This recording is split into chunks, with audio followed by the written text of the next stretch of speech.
की हाल चाल मेरे चीतो। I hope you all are doing very well. सब बेहतरीन तरीके से पढ़ रहे होंगे। चलिए, आज हम लोग एक चैप्टर स्टार्ट करने जा रहे हैं जिसका नाम है रेशियो एनालिसिस। अगर मैं बात करूं, एग्ज़ाम में ये आपका 6 मार्क्स में आता है। एक 4 मार्क्स का सॉल्विंग क्वेश्चन आएगा ही आएगा और 2 मार्क्स के MCQs आ जाते हैं, तो लगभग 6 मार्क्स की इसकी वेटेज है। और सबसे बढ़िया बात यह है कि इस चैप्टर में ना बहुत ज़्यादा दिमाग लगाने की ज़रूरत नहीं पड़ती। अगर आप रेगुलर क्लास के साथ आप होमवर्क कंप्लीट करते रहेंगे तो ये चैप्टर आपका साथ ही साथ वाइंड अप हो जाएगा। इसे दोबारा आपको बहुत ज़्यादा हार्ड एंड फास्ट रिवीजन की ज़रूरत नहीं पड़ेगी। पढ़ना तो पड़ेगा ऑब्वियसली सेकेंड टाइम में, ऐसा नहीं है कि सीधा हम इसके बाद बोर्ड्स देने पहुंच जाएंगे, बट बहुत ज़्यादा टाइम, मल्टीपल टाइम्स रिवीजन की नीड नहीं होती। ये एक फॉर्मूला बेस्ड चैप्टर है गाइस। तो 2 ऑप्शन है आपके पास, या तो 60 से 70 फॉर्मूले रटो, जो कि नेक्स्ट टू इम्पॉसिबल है। दूसरा तरीका है, आपको जो बैलेंस शीट का फॉर्मेट सिखाया गया है वो ढंग से याद कर लो, बाय हार्ट आपको वो पता होना चाहिए, ऑन टिप्स होना चाहिए आपके। अगर आपको वो बैलेंस शीट का फॉर्मेट आता है तो ये chapter will be very simple for you. अगर बैलेंस शीट आती है तो ये चैप्टर बहुत सिंपल हो जाएगा, और अगर आप बैलेंस शीट नहीं करेंगे तो 60 से 70 फॉर्मूले रटना वो पॉसिबल ही नहीं है मेरे बच्चों। इसलिए प्लीज़ कॉन्सेप्ट्स पे फोकस करो और खुद ब खुद चैप्टर आराम से समझ आएगा। स्टार्ट करते हैं। रेशियो एनालिसिस बोला जाए या अकाउंटिंग रेशियोज, चैप्टर का नाम एक ही बात है, रेशियो एनालिसिस, या फिर इसे क्या बोलते हैं हम, अकाउंटिंग रेशियोज, एक ही बात होती है। सबसे पहले हम पढ़े तो हमें पता होना चाहिए मतलब क्या है अकाउंटिंग रेशियोज क्या। तो अकाउंटिंग रेशियोज का मतलब क्या होता है बेटा, ध्यान से सुनना। अकाउंटिंग रेशियोज का मतलब होता है जब हम किन्हीं भी 2 आइटम्स के बीच का रिलेशन निकालते हैं, वो रेशियो कहलाता है। Ratio is relationship between any 2 items. किन्हीं भी 2 चीज़ों का बीच का रिलेशन को क्या बोलते हैं हम, रेशियो। तो अकाउंटिंग रेशियोज होता है जब हम किसी भी 2 वेरिएबल्स या 2 आइटम्स के बीच का क्या निकालेंगे, रिलेशन निकालेंगे। और वो 2 आइटम्स कहाँ से लेंगे हम, या तो गाइज फाइनेंशियल स्टेटमेंट से, मतलब फाइनेंशियल स्टेटमेंट से, या तो बैलेंस शीट से या फिर SPL से। तो किन्हीं भी 2 आइटम्स का, क्या बोल रही हूँ मैं, किन्हीं भी 2 आइटम्स का क्या निकालना, रिलेशन निकालने को क्या बोला जाता है, अकाउंटिंग रेशियोज। अब 2 आइटम्स क्या होंगे, 2 आइटम्स बोल लो या 2 वेरिएबल्स बोल लो, और ये दोनों क्या होंगे गाइज, ये दोनों कहाँ से लेंगे, फ्रॉम द फाइनेंशियल स्टेटमेंट्स। अब फाइनेंशियल स्टेटमेंट्स आपको पता है या तो बैलेंस शीट या फिर SPL। तो अगर मान लो बैलेंस शीट की कोई भी 2 चीज़ों का आप आपस में क्या निकाल रहे हो, रिलेशन, तो बोला जाएगा accounting ratios. When we take out the relationship between 2 variables of financial statements या 2 items of financial statements, that is known as accounting ratios। तो रेशियो एनालिसिस का मतलब समझ आ रहा है, अकाउंटिंग रेशियोज का मतलब समझ आ रहा है। कभी किसी भी 2 आइटम्स का मतलब क्या है मैम, जैसे बैलेंस शीट में आपने पढ़ा share holders fund, non current liability, current liability, fixed assets, मतलब PPE, non current assets, current assets. तो कोई भी 2 चीज़ उठाई, उनके बीच का रिलेशन निकाला, that is known as ratio, accounting ratio. समझ आ रही है बात, कोई दिक्कत तो नहीं, अच्छे से। तो अब अकाउंटिंग रेशियोज, कोई भी रेशियो कैसे एक्सप्रेस हो सकता है, कोई भी अकाउंटिंग रेशियो बेटा 4 तरीके से एक्सप्रेस हो सकता है। मैं एक्सप्रेस मतलब क्या कहना चाह रहे हो, इसका मतलब जो रिजल्ट आएगा, जैसे मान लो आपने 2 चीज़ें ली, एक थी 2 लाख डिवाइडेड बाय 1 लाख, तो ये क्या आया 2:1। अब ये जो रिजल्ट आया है 2:1, ये हम कैसे कैसे शो कर सकते हैं, ये हमारा एक्सप्रेशन है। तो ratio can be expressed in 4 forms. Ratio कैसे कैसे एक्सप्रेस हो सकता है, 4 तरीके से एक्सप्रेस हो सकता है मेरे बच्चों। सबसे पहला तरीका होता है प्योर फॉर्म। क्या होता है guys, pure form. Pure form मतलब यही 2:1 वाली, बचपन से आप पढ़ते आ रहे हो, रेशियोज को ऐसे डॉट डॉट लगा के लिखते हैं, दिस इज प्योर फॉर्म, इसे क्या बोलते हैं, प्योर फॉर्म। दूसरी इसकी फॉर्म होती है मेरे बच्चों टाइम्स फॉर्म। कौन सी है, टाइम्स फॉर्म। टाइम्स फॉर्म में क्या होगा, जैसे यही अगर आंसर आया 2:1, तो इसे मैं ऐसे लिख के दिखा के आऊंगी 2 टाइम्स। मतलब रेशो को आप ऐसे भी दिखा सकते हो, ऐसे भी दिखा सकते हो। तीसरा होता है मेरे बच्चों परसेंटेज फॉर्म। परसेंटेज फॉर्म मतलब अब 2 lakh divided by 1 lakh into 100, ऐसे करके आप सॉल्यूशन करोगे तो ये आएगा 200%। समझ रहे हो ये 200% कैसे आया, समझ आ रहा है? 2 लाख अपॉन 1 लाख इंटू 100, जब भी मल्टीप्लाई हमें परसेंटेज निकालनी होती है तो क्या करते हैं, मल्टीप्लाई 100, तो उसका सॉल्यूशन आ रहा है ये परसेंट। और आखिरी फॉर्म होती है फ्रैक्शन फॉर्म। कौन सी होती है मेरे बच्चों? Fraction form. फ्रैक्शन फॉर्म कौन सी होती है? जैसे 2/3, ये 2/1 भी बोल सकते हो, 2/3। तो आपको जो रेशोज देखने के लिए मिलेंगे वो आपको प्योर फॉर्म में भी मिलेंगे, टाइम्स फॉर्म में भी मिलेंगे, परसेंटेज फॉर्म में भी मिलेंगे, बट वो आपको फ्रैक्शन फॉर्म में इस चैप्टर में देखने के लिए नहीं मिलेंगे। बट आपसे क्वेश्चन आ सकता है एमसीक्यू में कि ratio can be expressed in 1, 2, 3 या ऑल। तो फ्रैक्शन भी रेशो को एक्सप्रेस करने का क्या है, एक तरीका है। समझ आ रही है? रेशोस कितने तरीके से एक्सप्रेस किया जा सकता है, मतलब जो भी आपका आंसर आएगा उसे आप कितने तरीके से एक्सप्रेस कर सकते हो? 4। कौन कौन से 4 हैं? सबसे पहला pure form, times form, fraction form और परसेंटेज फॉर्म। अब आपको ना बहुत सारे रेशोज पढ़ने होंगे, नंबर ऑफ रेशोज आपने पढ़ने होंगे। अब किसी का आंसर तो आप इस फॉर्म में देकर आओगे, किसी का आंसर आप इस फॉर्म में दोगे और किसी का आंसर आप परसेंटेज फॉर्म में दोगे।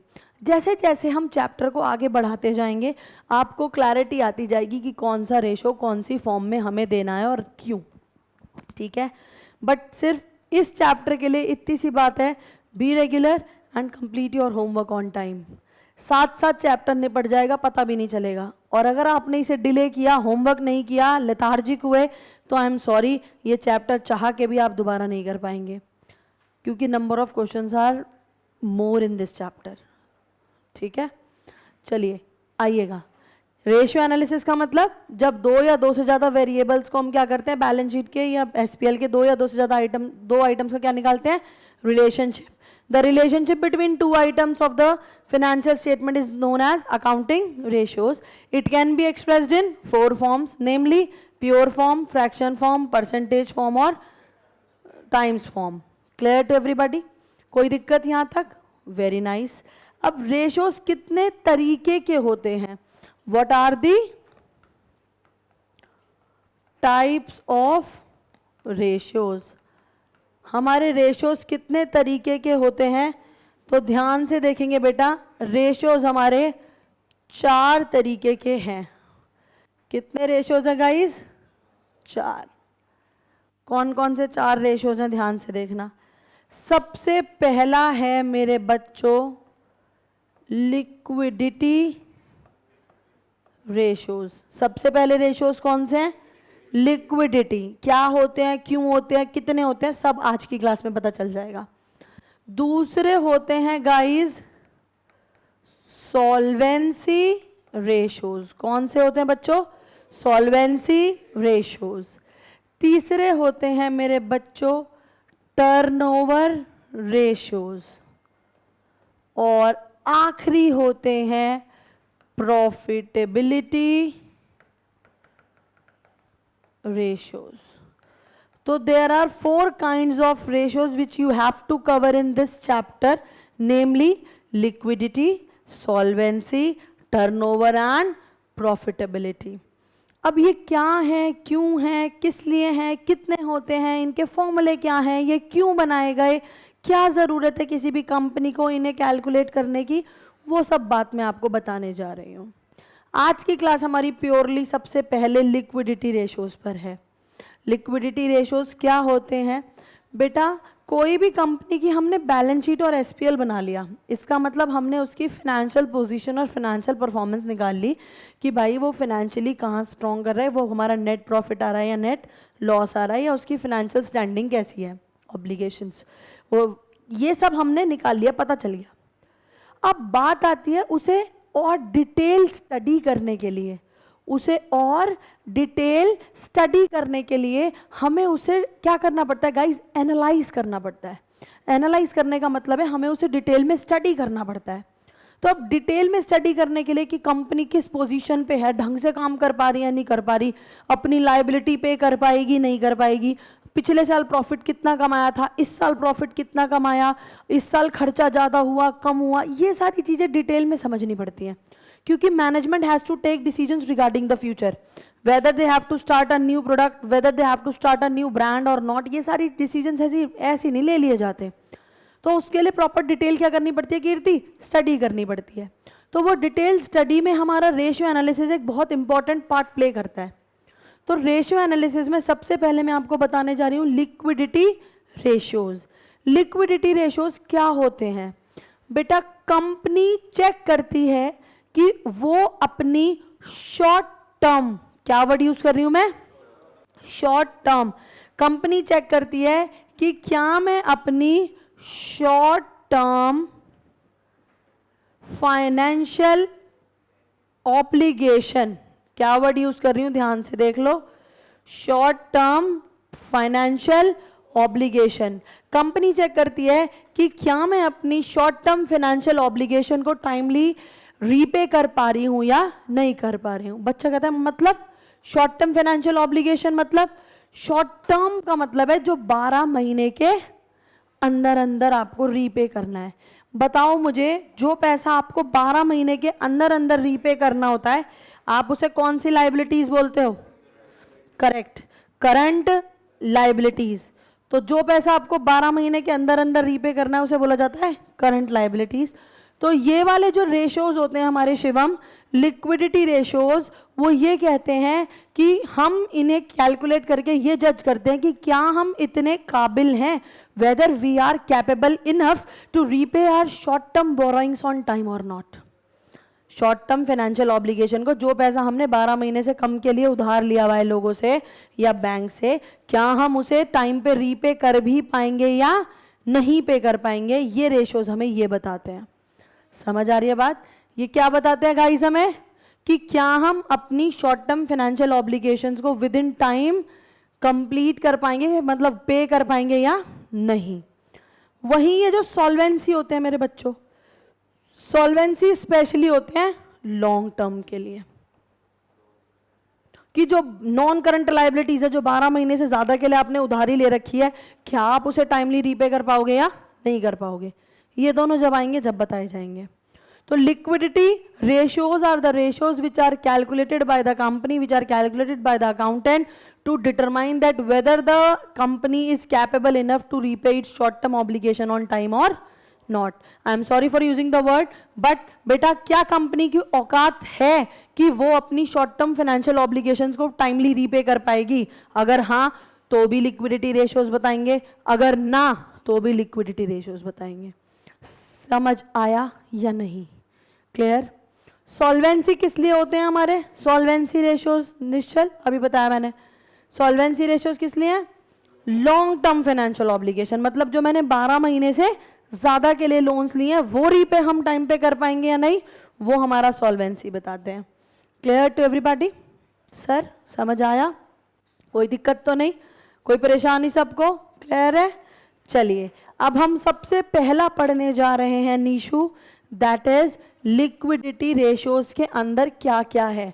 अभी मैंने सिर्फ आपको बताया कि लिक्विडिटी रेशियोज क्या होते, क्यों कैलकुलेट किए जाते हैं। क्यों कैलकुलेट किए जाते हैं बताइए? क्योंकि हम, वाह वाह, ये लिक्विडिटी शॉर्ट टर्म है मेरे लाल। Liquidity ratios are calculated to determine the capability of short term financial obligation, that whether the business is capable enough to repay short term borrowings, short term obligations on time or not. Clear?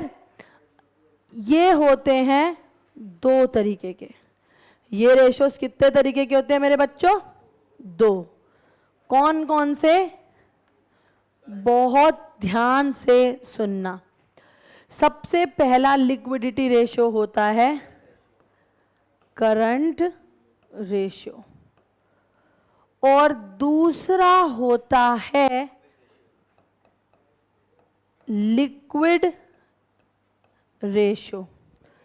Liquid ratio का एक और नाम होता है quick ratio. Quick ratio का एक और नाम होता है एसिड टेस्ट रेशो। मैडम हम तो केमिस्ट्री से भाग के आए थे, मैं नाम है बस। Acid test ratio. तो लिक्विड रेशो, क्विक रेशो या एसिड टेस्ट रेशो एग्जाम में किसी भी नाम से आ सकता है। यू हैव टू लर्न कि कौन सा नाम है, मतलब कौन सा रेशो है ये। ऐसी करंट रेशो का भी एक और नाम होता है वर्किंग कैपिटल रेशो। आइए गाइस, दो तरीके के रेशोज होते हैं, कौन कौन से? करंट रेशो और क्विक रेशो या लिक्विड रेशो। समझ आ रही है बात? करंट रेशो क्या होता है और क्विक रेशो क्या होता है या लिक्विड रेशो क्या होता है, बहुत ध्यान से सुनना। बट मैं आगे प्रोसीड करूं उससे पहले मैं आपको एक बात बताना चाहती हूं। पेपर में आंख खोल के पढ़ना, लिक्विड रेशो कैलकुलेट करने के लिए बोला है या लिक्विडिटी रेशोस कैलकुलेट करने के लिए बोला है। क्योंकि अगर वो लिक्विड रेशो बोलता है तो वो सिर्फ और सिर्फ क्विक रेशो है। बट अगर question have asked to calculate liquidity ratios तो you have to calculate both of them. समझ आ रही है बात? तो करंट रेशो क्या होता है बेटा? Current ratio is a ratio which determines the relationship of current assets and current liabilities. क्या मैम क्या बोल गई आप? मैं बताती हूँ मैंने क्या बोला मेरे बच्चों। मैंने बोला करंट रेशो का मतलब होता है जो दो चीज के बीच में रिलेशनशिप निकाले, और वो दो चीजें क्या बोली मैंने बेटा? Current assets and current liabilities. इसका फॉर्मूला होता है current assets upon current liabilities. तो करंट रेशो का फॉर्मूला क्या होता है? सब बोलेंगे, current assets upon current liabilities.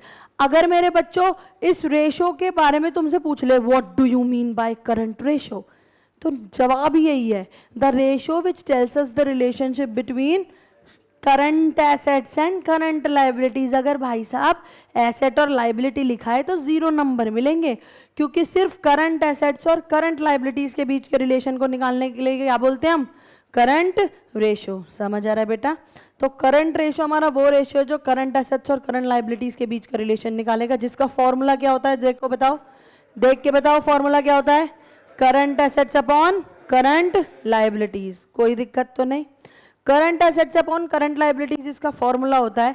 अब ये तो मेन फॉर्मूला तो तुम्हें समझ आ गया, बट मेरे बच्चों अब इसमें यह भी तो पता होना चाहिए करंट एसेट्स क्या और करंट लाइबिलिटीज क्या। तो यहां पर मैं बताती हूं तुम्हें वेयर, वेयर मतलब here. Current assets is equals to, अगर मैं कहूं कि आपको ये चीज पहले से आती है तो मेरी बात मानोगे क्या?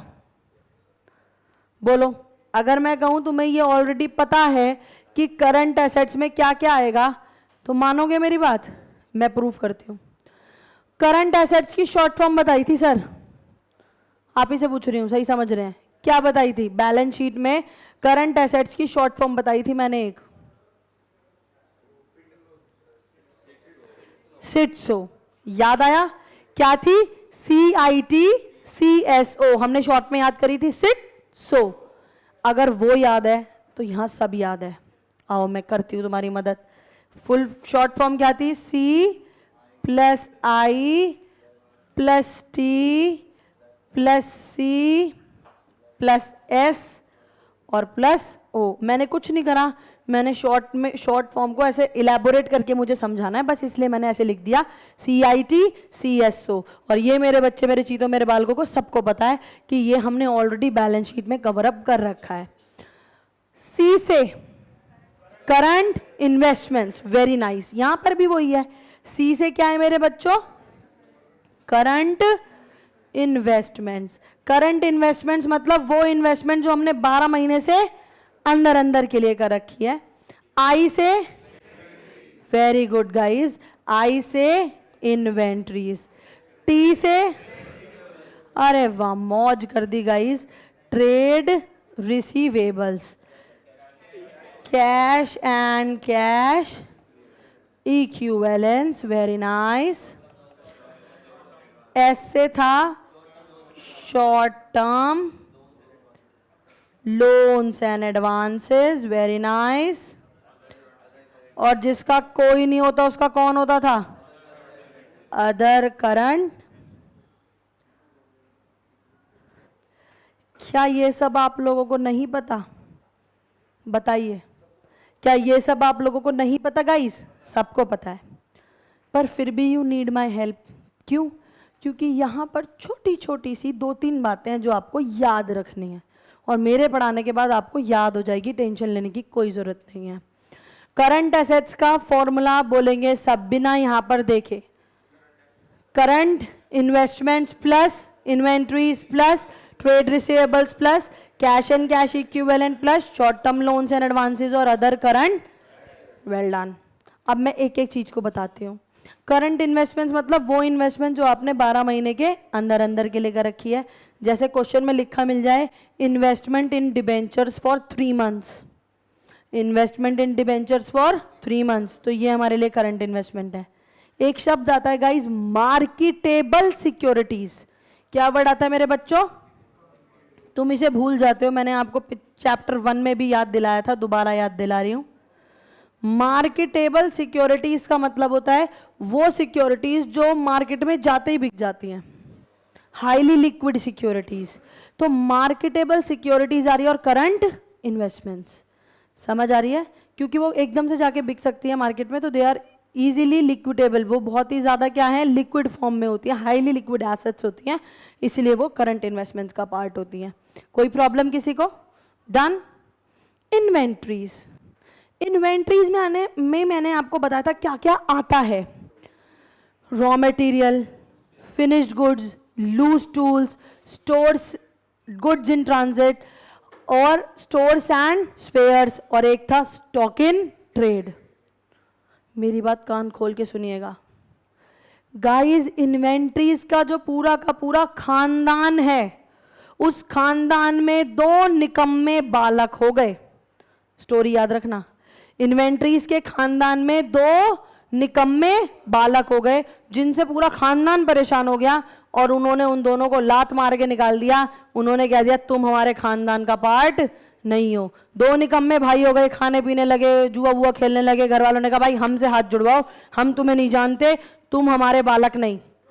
2 लोगों को उन्होंने निष्कासित कर दिया, घर से निकाल दिया। बेटा खानदान में से 2 लोगों को निकाल दिया गया।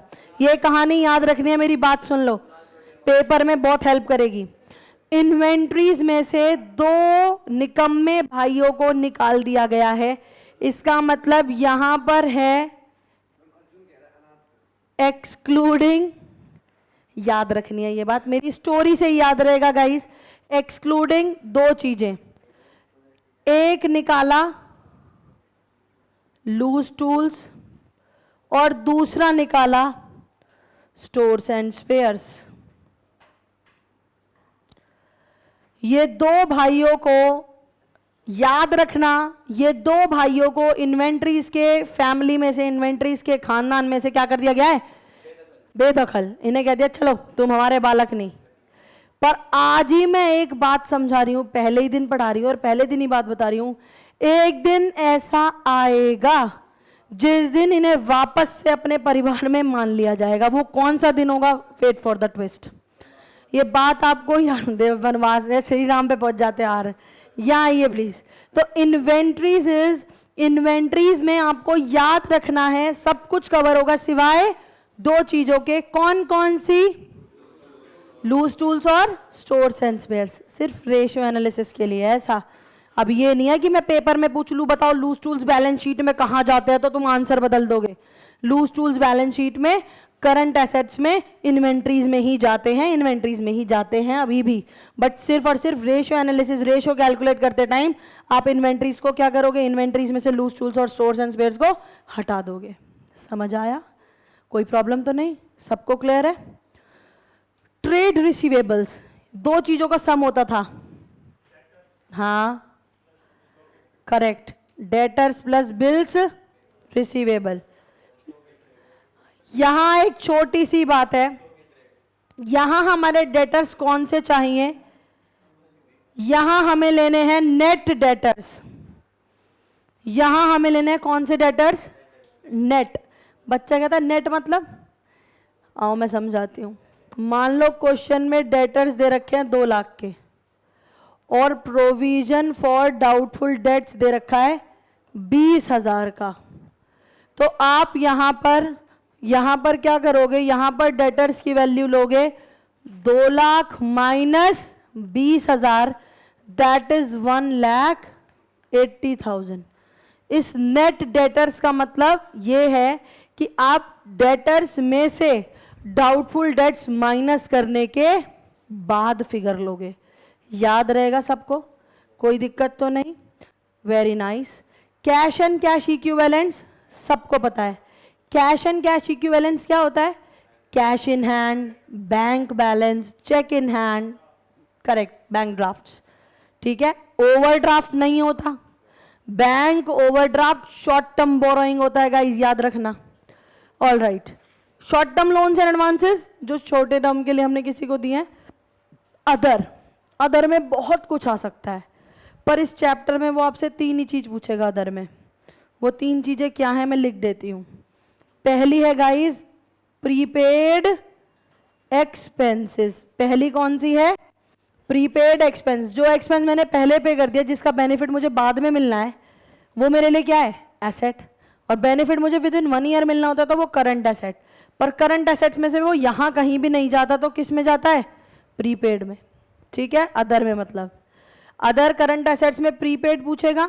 एक आपसे पूछेगा एडवांस टैक्स, मतलब जो टैक्स आप गवर्नमेंट को एडवांस में दे के आ चुके हो वो एडवांस टैक्स। और तीसरा शब्द होता है शिवम, मैंने पढ़ाया भी था, एक्रूड इनकम। पनव याद है एक्रूड इनकम क्या बताई थी? क्या बताई थी बताओ मेरे बच्चे? एक्रूड इनकम वो इनकम जो हमने कमा ली, मिलनी बाकी है। वो इनकम जो हमने अर्न कर ली, income earned but not received, वो इनकम जो हमने कमा ली बट अभी मिलनी बाकी है, that is your accrued income. और वो क्योंकि आपने कमा ली, आपका हक है वो। आपने अगर कमा ली, भाई मैंने मान लो मैंने बच्चे को पढ़ा दिया, अब मेरा हक है उससे फीस लेने का। समझ आ रही है? तो एक्रूड इनकम। क्लियर हो रही है बात? इस बात का जवाब तुम ही दे रहे हो, बताऊंगी अभी। क्लियर है एवरीबॉडी? हाँ जी। बच्चा पूछता है लूज टूल्स और स्टोर्स एंड स्पेयर्स को क्यों हटाया गया? क्योंकि बेटे ये हमारी कंज्यूमेबल आइटम्स हैं जो बड़ी इजीली कंज्यूम हो जाती है। ठीक है, इसलिए इन्हें इन्वेंट्रीज में से ये कह के हटा दिया गया कि पता नहीं यार ये कितनी जल्दी कंज्यूम हो जाती है, कितनी लेट कंज्यूम होती है, विद इन 12 मंथ्स। अब जैसे मान लो पेचकस और प्लास हैं, घर में क्या एक ही साल चलते हैं? वो सोचो कितने सालों तक एक ही पेचकस और प्लास कितने सालों तक हमारे घर में रहता है और वो यूज़ होता है, फिर हम वापस रख देते हैं टूल किट में, फिर निकाल लेते हैं ज़रूरत पड़ने पे। तो बस यही रीजंस था कि हमने क्या करा, हमने कहा लूज टूल्स और स्टोर्स एंड स्पेयर्स ऐसा ज़रूरी नहीं कि वो 1 महीने 1 साल के अंदर अंदर ही यूटिलाइज हो जाते हैं, इसलिए हमने हटा दिया। ठीक जी, और कोई रीज़न नहीं है। प्लीज़ टेल मी एवरीबॉडी, समझ आया या नहीं?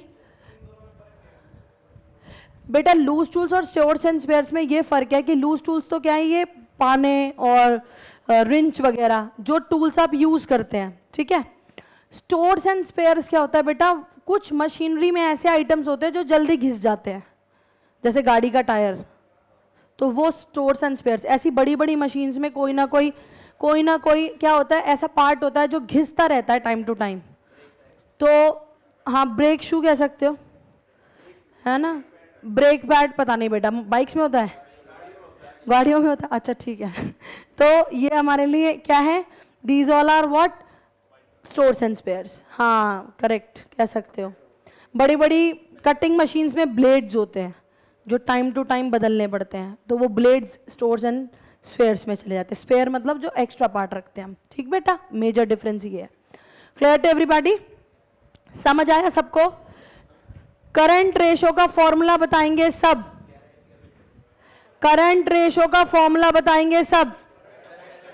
Current assets upon where current assets is CITCSO, और वहीं पर आता है हमारा करंट लायबिलिटीज।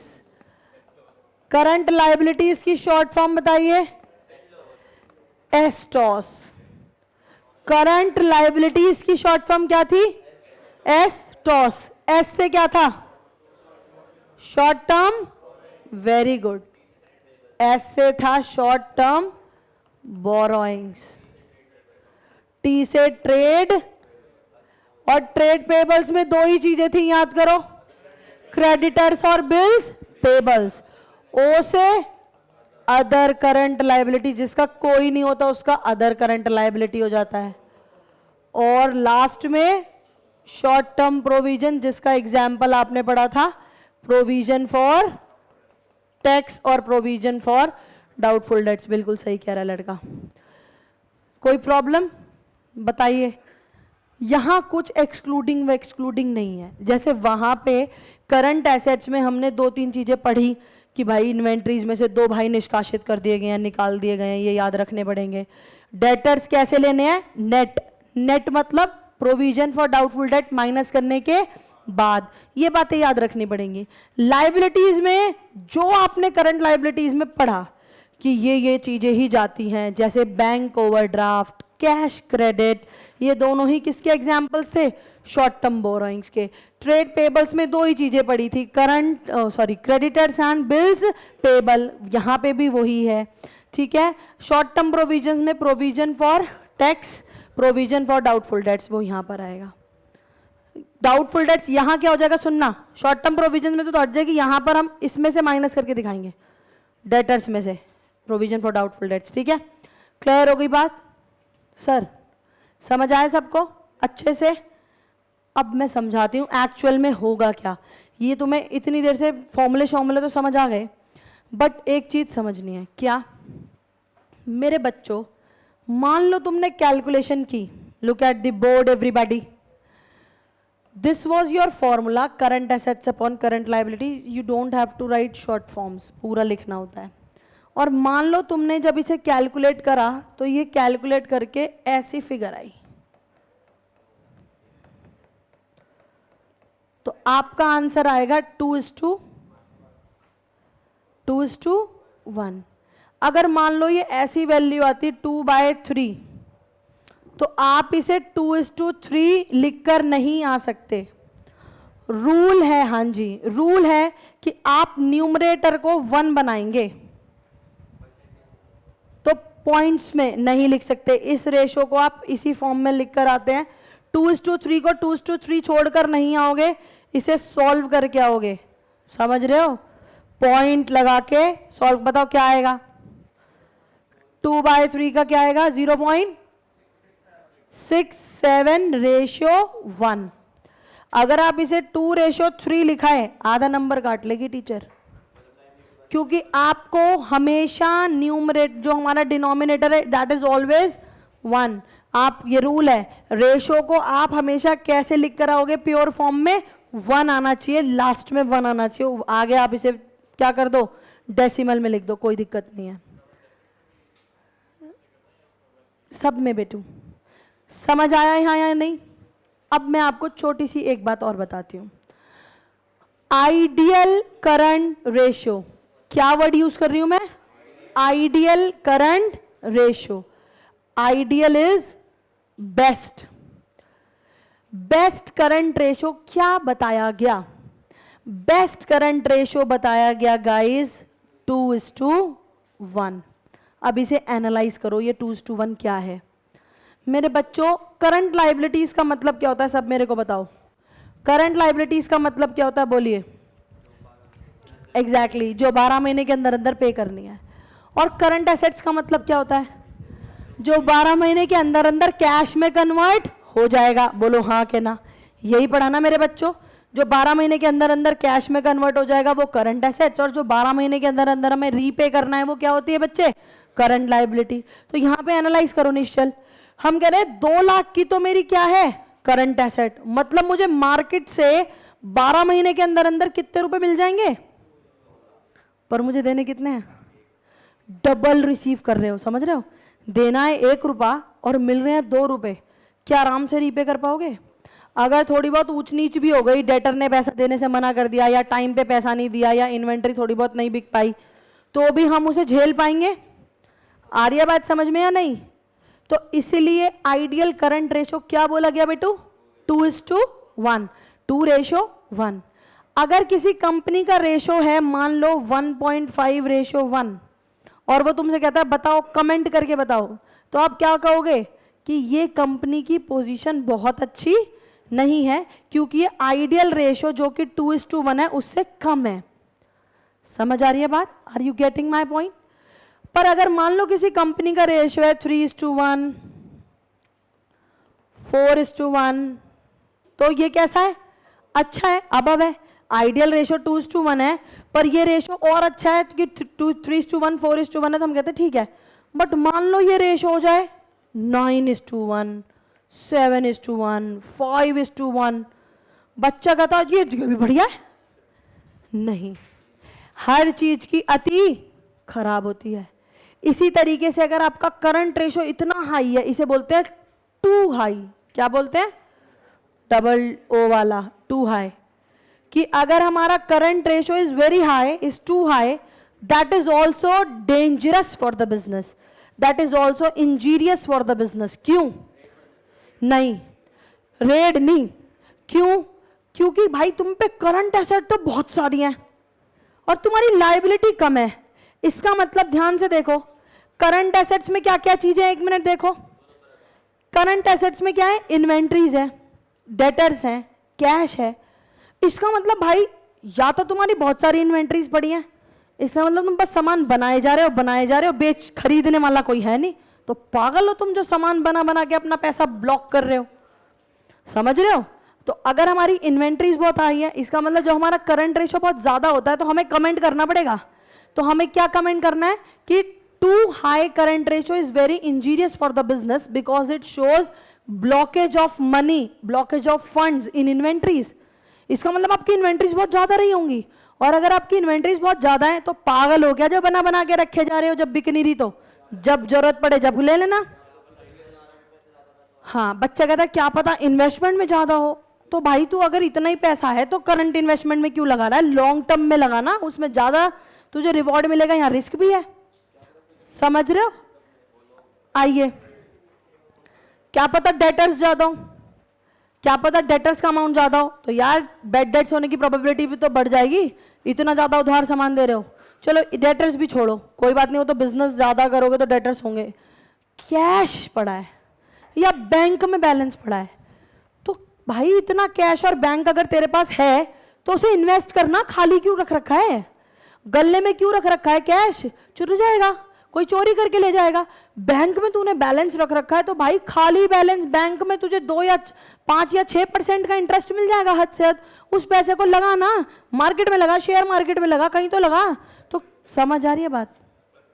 तो very high current ratio is injurious because it shows blockage of funds in inventories, because it shows कि आइडियल कैश पड़ा है। अब यहाँ पे आइडियल IDAL वाला नहीं है, यहाँ आइडल ये वाला है। हाँ, आइडल, आइडल मतलब आइडियल, यहाँ आइडल कैश का मतलब है कि खाली कैश पड़ा है। समझ रहे हो? वो विदाउट यूज पड़ा है। तो हम कहते हैं यार इतना कैश क्यों पड़ा है, इसे इन्वेस्ट करना, कहीं लगा काम पे। खाली अगर एक तिजोरी में पैसे भरते जाओगे तो उसमें क्या कुछ एक्स्ट्रा पैसे हो जाएंगे? जितने रखोगे उतने ही तो निकलेंगे। तो यही वाली बात है। हम कहते हैं बहुत ज्यादा हाई करंट रेशो भी बिजनेस के लिए बुरा है, क्योंकि इसका मतलब हमारी या तो इन्वेंट्रीज हमने क्या कर रखी है, ब्लॉक कर रखी है, या फिर हमने क्या कर रखा है, कैश में बहुत ज्यादा पैसा मतलब हमारा रखा हुआ है, वो इन्वेस्ट नहीं कर रखा हमने, या फिर हमारे मेनली यही 2 पॉइंट्स लिखे जाते हैं, या डेटर्स बहुत ज्यादा है। ठीक है जी? कोई दिक्कत, कोई परेशानी तो बताइए। क्लियर? अच्छे से? Very nice. Ideal current ratio बताओ क्या था? आइडियल करंट रेशो बताओ क्या था? 2:1। आइए, 1:2 तो गड़बड़ हो गई। 1:2 में मतलब ये हमें देना तो ज्यादा है और हमारे पे आ कम रहा है, तो हम तो इस स्थिति में है ही नहीं।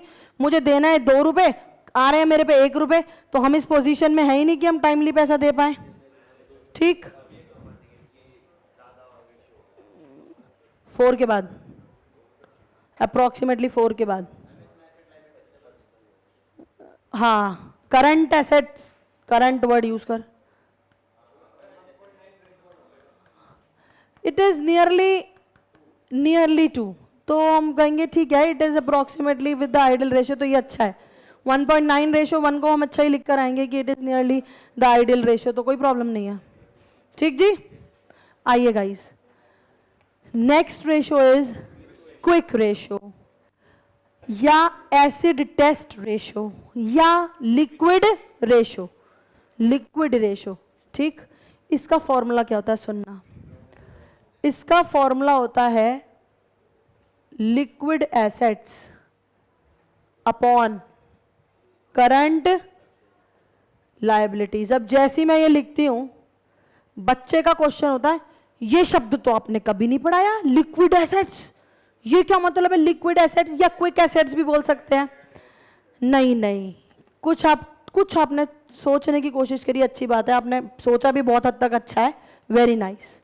मैं बताती हूं लिक्विड एसेट्स का मतलब क्या होता है। लिक्विड एसेट्स का फॉर्मूला या मैं नीचे ही लिख देती हूं तुम्हारे लिए, आओ। लिक्विड एसेट्स बोलूं या क्विक एसेट्स, एक ही बात है गाइस। लिक्विड एसेट्स का फॉर्मूला बताया गया मेरे बच्चों, करंट एसेट्स।